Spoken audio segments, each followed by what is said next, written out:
कब्जा माफिया, कब्जा माफिया, कब्जा माफिया। मुझे नहीं पता था ये कि ये पाकिस्तान में होता। अगर ये मुझे पता होता मैं पाकिस्तान में आता ही ना। और इनके ऊपर FIR भी कटवा चुके हैं, जो FIR मेरे पास मौजूद है। लोगों ने जो 20-23 साल 25 साल मंडियों में रेड़े खींच के मजदूरी इकट्ठी की है, उसके ऊपर तुम दावा बोल दो। दिन दहाड़े कब्जा हो रहा है, कोई हमारा साथ नहीं दे रहा है। MZS TV सब्सक्राइब करें। यहाँ आपको रोज़ाना की बुनियाद पर आपकी प्लॉट की ताज़ा तरीन अपडेट और प्रॉपर्टी मार्केट के उतार चढ़ाव की खबरें मिलेंगी। अस्सलाम वालेकुम नाज़रीन, मेरा नाम मोहम्मद यकूब और MZS UT व्लॉग से आपकी खिदमत में हाजिर हूँ। पाकिस्तान में एक तो रिसेशन है और दूसरा लैंड माफिया पाकिस्तान में सरगर्म अमल है और बहुत से मुतासरीन हैं। आज मैं थाना सदर बैरूनी के अंदर मौजूद हूँ। मेरे साथ कुछ मुतासरीन मौजूद हैं। इनसे जानने की कोशिश करेंगे कि ये कौन सा एहतजाज यहाँ पर रिकॉर्ड करवाने आए हैं और इनका क्या मामला है। हम ये जितने भी लोग यहाँ पे हैं, ये मुतासरीन हैं गुलशन कश्मीर के। गुलशन कश्मीर एक हाउसिंग सोसाइटी है। ये 1984 में कायम की गई है। इसके जो ऑनर हैं वो शेख इफ्तिखार और उसके दोस्त हैं। 1984 से लेके आज तक हम लोगों ने यहाँ पे इसलिए ये प्लाट खरीदे कि ये रावलपिंडी सदर से तकरीबन 16 किलोमीटर के फासले पे है और ये जगह दूसरे जो पिंडी रावलपिंडी के अंदर जो दूसरी जगह उनसे सस्ती थी। उस वक्त सस्ते प्लाट देख के हम लोगों ने यहाँ पे खरीदे हैं और ये उन्होंने ही खरीदे हैं। वो जो गरीब लोग थे उन्होंने खरीदे ये प्लाट, वरना जो अमीर लोग होते हैं वो इस्लामाबाद में DHA में या बैरिया में जाकर खरीदते। ये इंतहाई गरीब लोगों ने खरीदे हैं ये प्लाट, मेहनत मजदूरी करके पैसा कमाया। तो आज से तकरीबन 6 माह पहले इसको जो है ना एक फैसल टाउन के नाम से चौधरी अब्दुल मजीद साहब ने इसको खरीदा है पूरी के पूरी को। तो और उसके खरीदने के बाद इसके ऊपर कब्जे करना शुरू कर दिए हैं। इसमें तकरीबन 30,000 से ज़ायद लोग मुतासरीन हैं। वो जो मुतासरीन है वो ज़्यादातर उनका जो इलाका है वो कश्मीर, कोसार, कोटली सतियाँ, मरी, गलगित बल्तिस्तान और KPK से है। बहुत कम लोग दूसरे सूबों से होंगे या जगहों से हैं। तो हम यहाँ पर काफ़ी सारे लोग मुतासरीन हैं और हमने इनके खिलाफ काफ़ी दफ़ा एहतजाज भी कर चुके हैं और इनके ऊपर FIR भी कटवा चुके हैं, जो FIR मेरे पास मौजूद है। लेकिन पुलिस कार्रवाई तो करती है लेकिन उस तरह की मौसर कार्रवाई नहीं करती। फिर ये लोग कोर्ट में चले जाते हैं। कोर्ट में जब जाते हैं तो ये पैसे वाले लोग हैं। एक पेशगी पर एक वकील होता है, दूसरी पे दूसरा, तीसरी पे तीसरा, 2-2, 3-3 साल हमारे केस लटकते रहते हैं और इसके ऊपर कोई सुनवाई नहीं होती है। अब यह है कि हम लोग इंशाल्लाह हम कोशिश करेंगे, या तो हम इन कब्जा माफिया से जान छुड़ाएंगे या फिर हम अपनी इंशाल्लाह वहाँ पर मर जाएंगे, लेकिन हम कब्जा माफिया को अपने इन प्लाटों के ऊपर कब्जे नहीं करने देंगे। और गुलशन कश्मीर सोसाइटी के अंदर ये जो कब्जा माफिया ने 2-4 महीने से तंग करना शुरू किया हुआ है और बदनसीबी ये है कि यहाँ इंसाफ नहीं। हम बहुत बड़ा सफ़र तय करके 3 दिन का आए हैं हाजी साहब और मैं, यही सुन के आए हैं कि भाई हमारी ज़मीनों पर कब्जा हुआ है। हम तो समझते हैं कि हम रियासत के शरीफ बाशिंदे हैं उसके कानून के तहफ़्फ़ुज़ में, लेकिन यहाँ कोई समझ नहीं आती। अरसा 3 साल पहले जब इमरान खान की हुकूमत थी, माफिया अंडरग्राउंड चले गया था, लेकिन बदनसीबी से इस मुल्क के अंदर दोबारा माफिया को तहफ़्फ़ुज़ दे कर लाया गया और अशरफिया इसकी सरबराही कर रही है। इंतज़ामिया को हम वाशगाफ अल्फाज में ये तनबीह करते हैं कि इन मामलात को सुलझाया जाए और चौधरी मजीद साहब या वो जो बैरिस्टर इफ्तिखार आदिल है, जबकि उसका नाम बैरिस्टर है, माशाल्लाह वो कानून को बहुत अच्छा तरह जानता होगा। क्या कानून उसको ये बताता है गासवाना कब्जे करो, लोगों की जमा पूंजी पर डाका मारो? लोगों ने जो 20-23 साल 25 साल मंडियों में रेड़े खींच के मजदूरी इकट्ठी की है, उसके ऊपर तुम दावा बोल दो।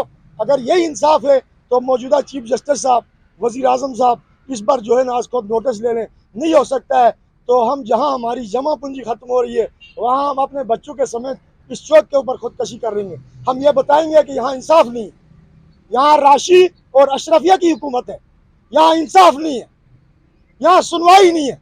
यहाँ अदारे बने लेकिन बोर्ड की हद तक बने, आगे सुनवाई किसी की भी नहीं, कोई सुनता नहीं। आज ये 3-4 दिन है हमारा चक्री रोड में भी हमने एहतजाज किया है, यहाँ भी हम कहाँ जाएं? ये सवालिया निशान है इंतजामिया के लिए। क्या वो कुछ और चाहती है कल को यहाँ कुछ तसादुम हो, किसी की जमा पूंजी लुटे, किसी की औलाद का मुस्तकबिल तबाह हो जाए, किसी का तालीमी अरसे का वक्त ज़ाया हो जाए? क्या ऐसे ही चाहते हैं? तो फिर आइंदा बिस्मिल्लाह, उसके लिए फिर हम तैयार हैं। जहाँ हमारा सब कुछ डूब रहा है फिर हम भी कुछ कर लेंगे। और मैं डायरेक्टली यहाँ मुतासर हुआ हूँ ये कब्ज़ा माफिया की वजह से। जो शेख इफ्तिखार के जो बेटे हैं मुख्तार, इन्होंने मेरे दिए हुए प्लाट जो मैंने लीगली बेचे थे और गरीब लोगों को बेचे थे। और गरीब लोग जिनके पास आखिरी उम्मीद थी ये, और वो अपनी बच्चों के फ्यूचर के लिए उन्होंने प्लाट लिए थे। तो मैंने 6 प्लाट उनको बेचे और उन प्लाटों के ऊपर 1 साल के बाद शेख मुख्तार और उसकी टीम ने कब्जा कर दिया। मैंने अपनी ज़िंदगी का बहुत हिस्सा क्रिकेट में गुजारा, उसके बाद मैं बाहर चला गया। मुझे नहीं पता था कि दुनिया में कहीं ऐसा नहीं होता कि किसी की प्रॉपर्टी के ऊपर कोई नाजायज़ काबज़ हो जाए, और पाकिस्तान में ये हो रहा है कि नाजायज़ तौर पर किसी की ली हुई प्रॉपर्टी इंतकाल चढ़ जाए, उसकी रजिस्ट्री हो जाए, सब चीज़ें उसको मुंतकिल हो जाए, कब्जा उसके पास हो, और कब्जा माफिया गन पॉइंट के ऊपर उसकी ज़मीन पे काबज़ हो जाए। मुझे नहीं पता था ये कि ये पाकिस्तान में होता। अगर ये मुझे पता होता मैं पाकिस्तान में आता ही ना। हज़ारों पाकिस्तानियों को हार्ट अटैक हो जाता है, हज़ारों पाकिस्तानी मर जाते हैं, उनकी सुनवाई नहीं है। थाने में SHO लेवल और DSP लेवल के पास अथॉरिटी कोई नहीं है। बिकते हैं ये लोग, ये ऑफिसर, मेरे पास सबूत हैं। कितने लोगों के कत्ल हुए, मर्डर हुए, और मोस्टली पाकिस्तानी, वो पाकिस्तानी जो ओवरसीज पाकिस्तानी हैं, उनकी ज़मीन और उनकी जायदाद और माल की हिफाजत ही कोई नहीं है। हमारे मुल्क के अंदर करप्शन, बेनता करप्शन है। और मैं आपको एक और बात बताऊं मीडिया की आपकी वसादत से, कि यहाँ पे जो हाईएस्ट लेवल का ऑफिसर होता है, DC लेवल का जो ऑफिसर होता है, ये लोग एक्शन लेते ही नहीं है। पता नहीं इनके पीछे क्या क्या चीज़ें कारफरमा है, नहीं एक्शन लेते, जिसकी वजह से ये गरीब मुतासरीन अब थाने का रुख करते हैं। अब इन बेचारों को पता नहीं है कि हमारी सुनवाई यहाँ भी नहीं होगी। ये इतना मजबूत ग्रुप है, इनका कोई बंदा नहीं आया हुआ यहाँ थाने के अंदर। ये सारे मुतासरीन आप देखें, ये सारे यहाँ खड़े हैं, और हम किसके पास जाएँ? मेरी अरबाब इख्तियार से गुजारिश है, चीफ ऑफ आर्मी स्टाफ से स्पेशली, चूँकि एक ही बंदा बचा हुआ है, कोई पॉलिटिशियन के अंदर किसी के अंदर पावर नहीं है। खान साहब थे, उन्होंने जो वर्क किया था, किसी वक्त इतने कब्जे नहीं होते थे, कि चीफ ऑफ आर्मी स्टाफ इसके ऊपर कोई एक्शन ले, कब्जा माफिया को लगाम दे, ताकि ये गरीबों का जो सरमाया है ये सेफ हो सके। Thank you. मैंने भी कुछ अर्सा पहले यहाँ पे कुछ प्लाट खरीदे थे अपनी फैमिलीज़ के लिए, तो सेक्टर 2 में। तो ये लोग पहले फेज़ 9 से शुरू हुए, वहाँ से कब्ज़ा करते करते phase 8, phase 7, phase 6, phase 5, phase 4, phase 3 और फेज़ 2 में पहुँच गए हैं अब।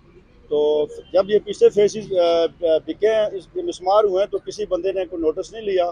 ज़रा बेसिकली गरीब लोग हैं सारे, हर बंदे में इतनी जान नहीं थी, कोई बंदा सोशल मीडिया तक पहुँचता, कोई एहतजाज करता। तो 3 दिन पहले हमने चक्री रोड पे एक बड़ा एहतजाज किया, तो उसके मुकाबले में फिर कल चक्री रोड पे CPO साहब की तरफ से पुलिस कचहरी लगाई गई।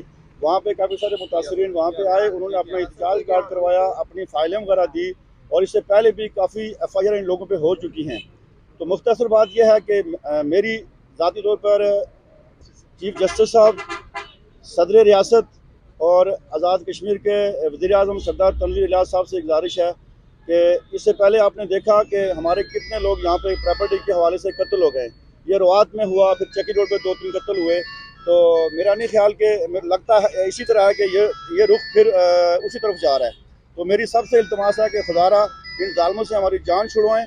और ये चौधरी मजीद साहब जो हैं, जो इसके ऑनर हैं फैसल सोसाइटी के, शेख इफ्तिखार ने सारी जगह इनको सेल कर दी है, और उन्होंने वहाँ पे अपना कब्जा माफिया बैठाया हुआ है। उनकी मदद से लोगों के प्लाटों पे ये कब्जे कर रहे हैं। अर्ज़ ये है कि ये जितने लोग मेरे साथ, मेरे पीछे, या जो अंदर बैठे हुए हैं, ये लोग कोई कश्मीर से है, कोई गिलगित बल्तिस्तान से है, कोई KPK से है, कोई यहाँ से लोकल भी हैं, कोई चकवाल से है, कोई मतलब कि हर इलाके का लोग इफेक्टी है।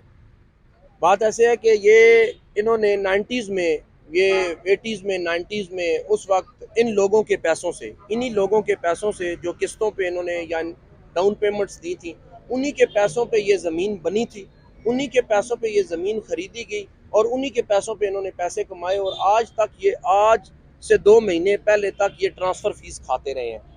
अब ये इन्होंने किया है कि अलाटमेंट लेटर लोगों को जारी करके, फाइल्स जारी करके, कुछ लोगों को रजिस्ट्री इंतकाल भी करवा के दिए हैं। अब इन्होंने आके मालकाना हकूक़ जो हैं वो फैसल टाउन के एक मालिक हैं चौधरी मजीद साहब, मैं तो उन्हें जानता नहीं हूँ, देखे हुए नहीं है, उन्होंने सेल किए हैं। लेकिन वो गरीब लोग किधर जाएंगे? हमारा ये सवाल है इंतज़ामिया से भी, इन जालमों से भी, वो लोग किधर जाएंगे जिन लोगों ने 80s 90s में अपनी खून पसीने की कमाई दे के इतना बड़ा लैंड आपको परचेज करवाया, आपने उनको फाइलें जारी की, उन्हीं के पैसों पे आज खेल के आप यहाँ तक पहुँचे। वो लोग किधर जाएंगे? वो गरीब लोग किधर जाएंगे? उनका कोई मदावा करने वाला है? नहीं है। तो मैं आप लोगों से गुजारिश करता हूँ कि हम इन लोगों के साथ अपने खून के आखिरी कतरे तक खड़े हुए हैं। इंशाअल्लाह ताला जब तक हकदार को उसका हक नहीं मिलेगा, हम चैन से नहीं बैठेंगे। ये फोरम है, इससे ऊपर का फोरम है हमारे पास। हमने उस दिन भी एहतजाज की कॉल दी, अल्हम्दुलिल्लाह उस पर लोग आए, एहतजाज हुआ, अब भी हमारा ये है कि अगर हमारा जायज़ मुतालबात को मंजूर न किया गया तो हमने फिर कॉल दी हुई है एतवार वाले दिन की, हम इंशाअल्लाह ताला जहाँ तक हो सका अपने पेटों पे पत्थर बांध के अगर हमें किसी शाहराह पे बैठना पड़ा तो हम पुरअमन लोग हैं, पुरअमन तरीके से हम बैठेंगे। मेरी अपील है जनाब पिंडी की इंतज़ामिया से, स्पेशल वज़ीर आज़म पाकिस्तान से और चीफ जस्टिस साहब से कि ये जो मुतासरीन है इनका ख्याल किया जाए। मेरी अपील है इन गरीब लोगों की दुआएं लें और सबसे पहले वो लोग जो ये जुल्म कर रहे हैं, मेरी उनसे भी अपील है कि होश के नाखून ले लें और आ जाएं इन लोगों के पास, इन लोगों के मसले इनकी दहलीज पे हल कर दें तो इंशाअल्लाह ताला सारी चीज़ें अमन में आ जाएंगी। लेकिन अगर जब तक इस मामले को हल नहीं किया जाता तो ये ना सोचें कि कोई बंदा बैठ जाएगा, कोई बंदा भी नहीं बैठेगा। सारे बंदे इसी तरह आपके खिलाफ हर फोरम पे जाएंगे। मसला ये है ना ब्रदर के सरेस आम दिन दहाड़े मशीनें लगा के कब्जा ग्रुप उनके साथ यानी असला लेके वो कब्जा कर रहे हैं और ये कहते हैं कि वो कहते हैं हमें पता नहीं है। और ये जो खुसूसन हम गुजारिश करते हैं, ये जो चौधरी साहब हैं, चौधरी साहब खुदा के लिए तुम ज़मीनों के गरीबों की ज़मीनों पर कब्जा करके ये माल बना लोगे, क्या अल्लाह को क्या क्या जवाब दोगे? कल इन गरीबों मस्कीनों के करोड़ों रुपए आपने हजम कर लिए और तुम यहाँ इस तरह मस्कीनों के गरीबों की तबाही बर्बादी कर दी। अब क्या जवाब दोगे अल्लाह के सामने? अब चीफ जस्टिस साहब खुदा के लिए हमारी गरीबों की आवाज़ कोई नहीं सुनता। इतने बड़े बड़े एंकर्स हैं, हम तमाम मीडिया के एंकरों से ये गुजारिश करते हैं खुदारा हमारी आवाज़ हुकूमत वाला तक सबको पता है, सब मुतासरीन की सब तकलीफ को सबको पता है। ये हमसे हमें बार बार हमें पूछे कि हम लोगों के साथ रूना रोए, हमारा रूना देख लें, बस ये रूना देखने आए हुए हैं। कसम से सबको सब सूरत हाल का पता है। दिन दहाड़े कब्जा हो रहा है, कोई हमारा साथ नहीं दे रहा है।